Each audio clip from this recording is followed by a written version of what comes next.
How's it going, guys? We are back. Last video of 2017 is going to be a recap of the House Winter Formal. This is a tournament that I took place in. It was ran by the members of House, aka yours truly, AJ, Perfect Blue, Scrappy 10, Newman 147, Derpinator 3001, and JT's. That is actually partially a lie because I just realized that AJ didn't ever sign up for it because the slots were all filled up, I believe. So 6 out of the 7 members of House were moderating this tournament. I believe it was actually started by JT's, and he came up with the rules, which is going to become prevalent in the upcoming seconds. So this is a normal tournament. I think 16 people signed up, and it's a standard 8 mon. But let's get into the rules. So 8 mons, 1 mega per team. At least 3 of the mons have to be an ice type. No mons are allowed to be fire, steel, rock, or fighting types. So you cannot, for example, draft Terrakion. You cannot draft Darmanitan. You cannot draft Steelix. And you cannot draft Kabuto. Okay? Stealth rocks are not allowed. The tier system is OU and below. Only ice types can use Z moves. We get broken up into 2 drafting pools, and then re-randomized into 4 battling pools. And so you play each member once, so it would be 3 battles, and then the top 2 records would make it out of brackets. And so we're going to check out my draft. So my draft was Mamoswine, Toxapex, Gengar, Mega Bomaso, Piloswine, Alolan Muck, Zapdos, and Porygon 2. Mamoswine was the best ice type available, and I didn't want to be stuck with Bergmite or something. And then Toxapex I'm comfortable with. I've drafted it now 3 times. Gengar, because it was becoming increasingly obvious that removal of steel types makes fairies stupid. Mega Abomasnow was, I just need another ice type. Piloswine, because I thought it was funny to get Mamoswine. Piloswine, hindsight, I probably would have gotten Swine up 2 instead of Mega Abomasnow, but we didn't think about this until later. Alolan Muck, because I didn't want to get fisted by Tapu Lele. Zapdos, because fast electrics are essential to your success in the Draft League format. And then Porygon 2 is a special wall. So with that, we're going to get into games.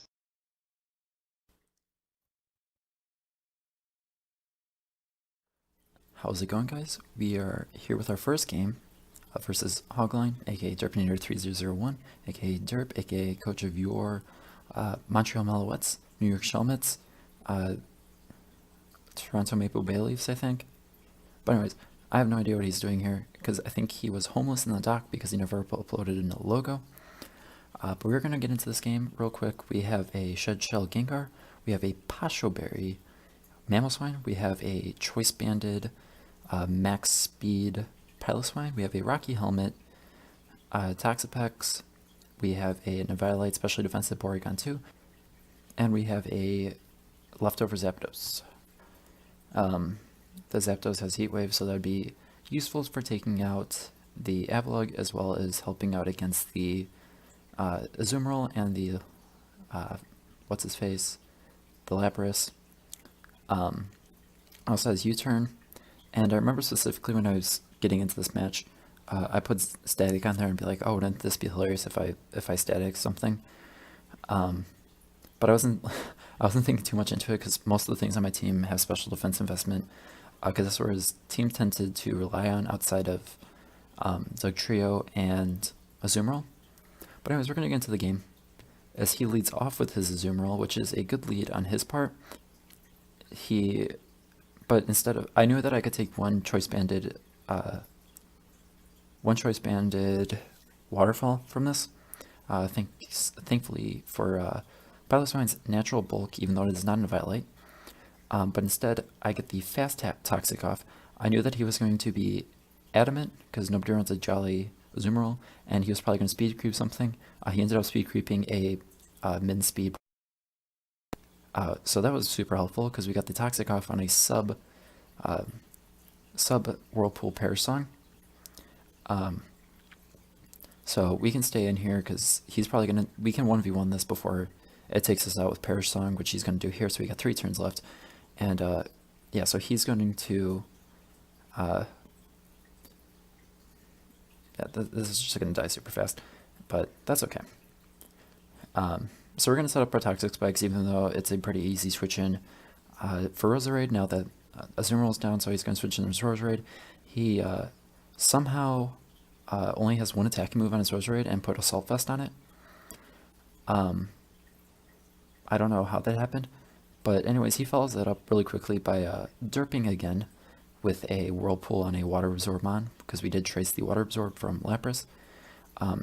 And he's going to start setting up here. I'm going to set up the Trick Room, because most of my team outside of Gengar is slower than it, but I went into the absolutely worst Mon I could possibly go into, because I staticked right after I set up a Trick Room. So just what my game plan was there is, I'm bulkier Zapdos, and I assumed after, well, when I switched in, I assumed I was faster because he was probably going to run a offensive setup Mew. I just assumed people are going to do that against me. So I switched into my Zapdos, and I was going to U-turn out, and I can go into either Mamoswine or Piloswine, or like any of my offensive threats, or I guess either of my offensive threats, and I could take it out.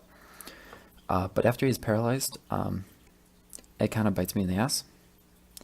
So we see here that he is actually slower than my Piloswine, because I am a max speed Piloswine. And we have to sack off some of our mons here. He gets paralyzed there, but he is Cassid Berry, so he does not die here. So I have lost 3 mons thanks to the Toxic, instead of maybe like 1 mon max. But anyways, we take this out with Big Papa, and then now we get walled by Avalugg, because nothing on our team has Toxic. We have Toxic Spikes, but it's an easy switch in for Roserade, like we said earlier. And he crits our wall to it. Otherwise, that is not doing over half. Even though this is more especially defensive investment, I think it has 56 in defense. So it's a little bit unfortunate. So I have to sack off my Big Papa here, as I know he's going to recover here, so I'm going to switch back into my Toxic Spikes to get recovery, so I can actually not get too KO'd by this, and then I can sack off Big Papa here, as he just goes into his Roserade here. But I can go back into my Perfect Blue, and we can set up the Trick Room, go into the Ice Beam, and get the freeze, because we are against a Derpinator 3001, and you have to freeze him if you play him, because that is the only way that you win. But anyway, so he's going to go into this, and I'm fearing another Whirlpool Perish Song, I think, at this point. I think outside of... I was pretty confident at this point that my Porygon 2 was going to be a win-con. Under Trick Room, it was able to outspeed everything, but yeah, or his offensive threats, I should say. He does not do this, or he does not beat this, but my Toxapex should. But because he crits me again here, I'm not able to 1v1 this, and we go down 3-0 to Derpinator 3001. So instead of watching us lose, we're going to watch us win, because this is actually by far the happiest moment I've ever been in Draft League format. This is UTL Season 6, Season 6, Week 3, against Derpinator. And so we're going to sack off a Thundurus Therian to get rid of the Darmanitan. And so now it's just down to his like 13% Manectric, and well, now 7% Manectric, and his non-busted Mimikyu. Thankfully, we can take a modest Thunderbolt from a Manectric, and now we can just set Shadow Sneak. But we're going to switch into Toxapex here, because I know that he cannot take me out. So we can speed this up to fast. And yeah, so he's going to try setting up, and he gets to +6, because I let him get up to +6. So we're going to Toxic him in here, I think, yeah. And then we're just going to Scald away, because I don't want to bank on Skull Burns, and I can haze him. So yeah, we haze here, and so now he cannot kill me with anything.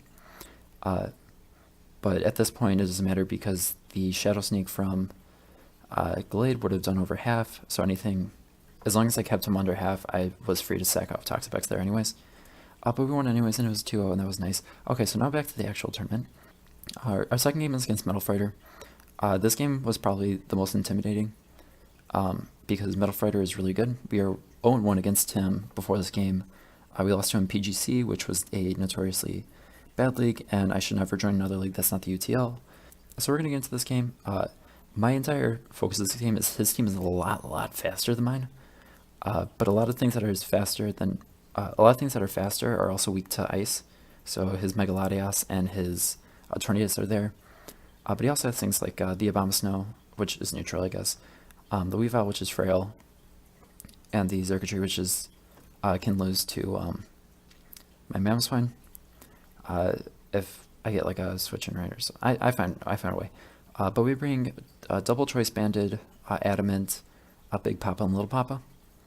We bring so I brought a quiet Abomasnow with max attack, max special attack, because I didn't really need to outspeed anything. I guess I could have sped tied the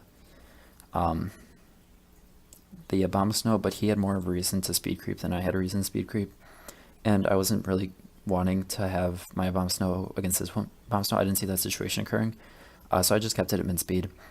And so that Ice Shard would have also helped out a lot against this team. The Muck was of Self-Vest and helps a lot against his Xurkitree and his Megaladios.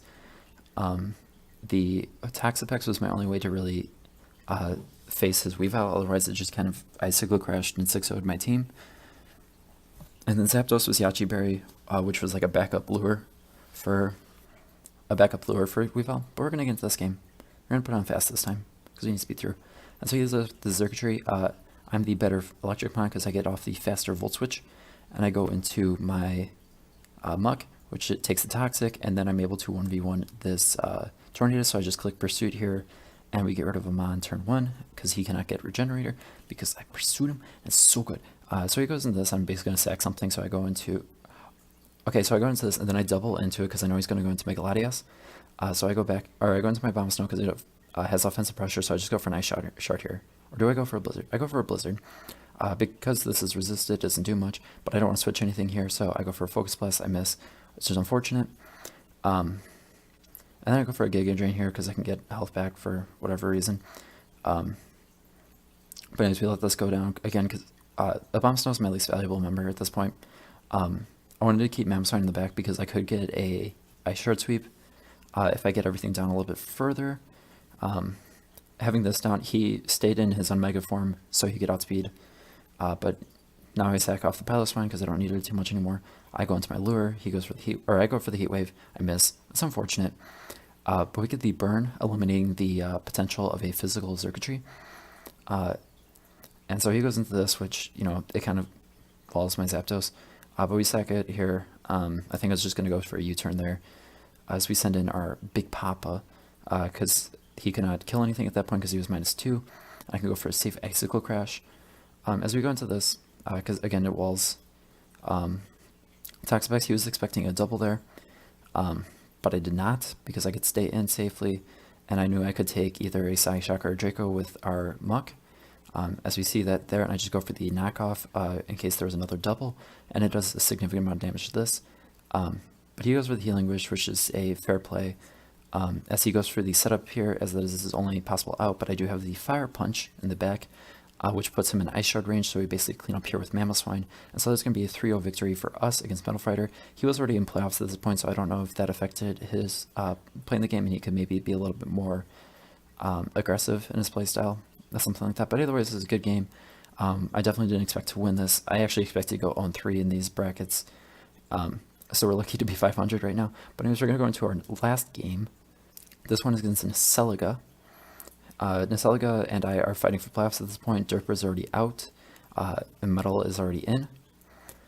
So we see here he has a Cure in Black, he has a Dugong, the best Ice type, he has a Vanillix, he has a Raikou, a Alolan Muck, and a Mega Pinsir.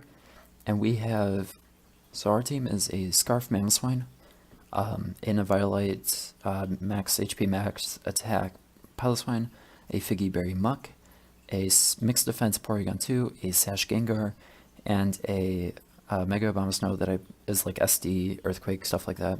So it's physical, I think it's adamant. So we're going to get into this game. I lead off with my Piloswine as he leads off with his Vanillix. So we're able to get the clean first turn KO because we go for a superpower here. And then he's going to go into his current black. And so I was about to go for superpower again, but we go for the Earthquake at this point because if he tried to sub here, Earthquake could still break the sub instead of going for immediate damage superpower. But we can go into this, which walls it fairly well. But I didn't want to risk that Z move there because there was a fairly good chance he was Z free shock, and that would have done significant damage that I didn't want to deal with. He's going to be Subcall Mind Raikou that this 1v1s, our alone Muck 1v1s, excuse me. And so we're in a pretty good spot. Again, I can take some damage on this because I am Figgy Berry. And so he's going to go into his own Muck, and I was going to knock off anyways because I want to get rid of leftovers. And it was pretty safe because it broke that sub anyways. As we go into our own, I was predicting the knockoff too, so I can go into my Abomasnow and I can Earthquake. That gets rid of this, because nothing on his team right now actually resists Earthquake. Actually, Pinsir does in his natural state, but he's going to go to Pinsir. He's going to Quick Attack in case I Ice-Sharded here. So yeah, unfortunately we lose to that, but we go into our Mamoswine, our Scarf Mamoswine, which had uninvested Pinsir was a 75% chance to OHKO with that, because I was Adamant Scarf. But if he took out all of the speed that he needed to speed creep Zapdos, which is my speed tier that's behind 105, and he put that directly into HP or defense, it got shifted to, or a 50% chance, excuse me. So we probably lost out on that roll. Is a little bit in our favor, but if it's that close to a 50-50, plus the chance that Iso Crush could have even missed, or I could have gotten the flinch, that was rather unfortunate. But so we lost that was our one count at that point, which maybe I shouldn't have risked it, and I could have gone into Muck here, but I also need to Muck to take care of the Raikou that was still in the back. As now I'm going to make the dumbest play of this game actually, and I do not click recover on my Porygon 2. I don't know why, but I clicked the move and I saw the outrage damage. I was like, oh hey, let's not do that ever again. I guess it was also technically a roll because it was doing around 32 to 34. So maybe I could have gotten really lucky, but you know, that would have been real lucky. So anyways, we get the Figgy Berry activated. SC's going to go for a second Thunderbolt, and I get crit, but I couldn't have killed this with Shadow Sneak anyways. And so he goes into this and locks himself into Band Outrage, killing my Muck. And so now we have to Focus Blast here, and then he's going to send in his Dugong. And Focus Blast I don't think killed at that point, because it's only like a 30 increase base speed and then only did half. But I would like to point out that a Drill Run from a Dugong didn't do half to a Gengar. But anyways, we lost that game 1-0. It was a really close match. I think I had like a 6 to 10% chance to live that last Quick Attack. But we're not going to bank on that. But anyways, it was a good game in Celica. Thank you to all my opponents for playing. I unfortunately did not make brackets. Celica did. And currently in the tournament, we are at the final four. Metal just won his match against Scrappy, and I think Blue and Cal have to play. Blue and Cal. So that would decide the title match. So good luck to all the people that are still left in the tournament. And it was a lot of fun. And yeah, thank you all for watching, and take care.